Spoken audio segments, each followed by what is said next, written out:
వనపర్తి జిల్లా గాయత్రి పాలిటెక్నిక్ కళాశాల సమీపంలో జరిగిన రోడ్డు ప్రమాద బస్సులు ఆపకుండా నిర్లక్ష్యం చేస్తున్న అధికారులపై చట్టపరమైన చర్యలు తీసుకుంటాం. ఘటనపై వెంటనే స్పందించి విద్యార్థుల భద్రత కోసం సంబంధిత అధికారులకు ఆదేశాలు జారీ చేసి ఇకపై విద్యార్థులకు ఎలాంటి ఇబ్బందులు కలగకుండా చర్యలు తీసుకుంటామని హామీ ఇచ్చిన వనపర్తి జిల్లా కలెక్టర్ కు ధన్యవాదాలు తెలియజేసిన బంజారా గిరిజన విద్యార్థి సమైక్య రాష్ట్ర అధ్యక్షులు శివనాయక్, టీజీవీపీ రవి యాదవ్ కుమార్, ఎస్ఎఫ్ఐ మల్లేష్, వీరన్న నాయక్ విద్యార్థులు పాల్గొన్నారు.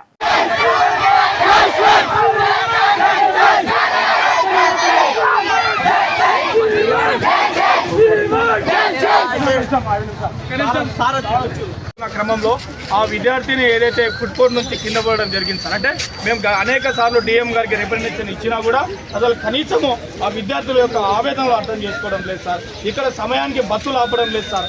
ఏదైతే ఆధార్ కార్డు చూపిస్తుంటే విద్యార్థులు ఆధార్ కార్డు చూపిస్తే విద్యార్థులు ఎక్కుతూ ఉన్నారనేసి ఇక్కడ ఉన్నటువంటి బస్సు డ్రైవర్లు కూడా చాలా నిర్లక్ష్యం చేస్తూ ఉన్నారు సార్. అసలు కనీసం సమయానికి బస్సులు ఆపాల్సిందిగా మేము విద్యార్థి సంఘాల తరఫున మేము కోరుతూ ఉన్నాం సార్.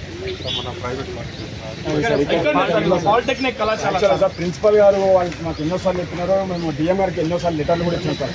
ఎన్నిసార్లు ఇచ్చినా కూడా రెస్పాన్స్ తీసుకోవడం లేదు సార్. వాళ్ళు పిల్లలు కానీ నిన్న సాయంత్రం కూడా సార్ ఒక పిల్లడు కింద పడ్డారు సార్. మన అదృష్టానికి ఏం కాలేదు సార్. ప్రమాదం ఏంటి వాళ్ళ కొడుకు సార్ అక్కడ సార్ ఎన్నిసార్లు పిల్లలు లెటర్లు ఇచ్చినా కూడా ఎవరు యాక్షన్ తీసుకోవడం లేదు సార్. ప్రమాదశత్తు కింద పడి ఫోన్ చేస్తారు. అదే బీటీ రోడ్ మీద కూడా ఉంటే ఆ విద్యార్థి చనిపోవడం సార్. వాళ్ళ కుటుంబానికి ఒక దూరంలో కూడా ఇలాంటి ఇన్సిడెంట్ జరిగింది సార్. ఆల్రెడీ మేము ఇక్కడ ధర్నాలు చేసినాము, డిఎం గారు రిప్రజెంటేషన్ కూడా ఇచ్చినాం సార్. మేము కాకుండా ఇక్కడ ఉన్నటువంటి ఏదైతే కళాశాల యాజమాన్యం కూడా ఇవ్వడం జరిగింది సార్. ఇప్పటివరకు కనీసం స్పందన లేదు సార్. ఏదైతే నిన్న మన కాలేజీకి చెందినటువంటి ఒక విద్యార్థి రెగ్యులర్గా బస్సు సమయానికి రాక, అదేవిధంగా విద్యార్థులు ఉన్న చోట కనీసం బస్సులు ఆపకుండా అనేక సార్లు ఇబ్బంది పెట్టడంతో ఈరోజు ఏదైతే గతంలో మన కళాశాల యాజమాన్యం కానీ విద్యార్థి సంఘాల ఆధ్వర్యంలో డిఎం గారికి రిప్రజెంటేషన్ ఇచ్చినా కూడా కనీసం డిఎం గారికి పోయలేదు. అంటే వాస్తవంగా చెప్పాలంటే ఇక్కడ విద్యార్థులకు ప్రాణాలకు ఏమైనా జరిగితే కానీ అక్కడ ఉన్నటువంటి జిల్లా యంత్రాంగానికి తెలియదు.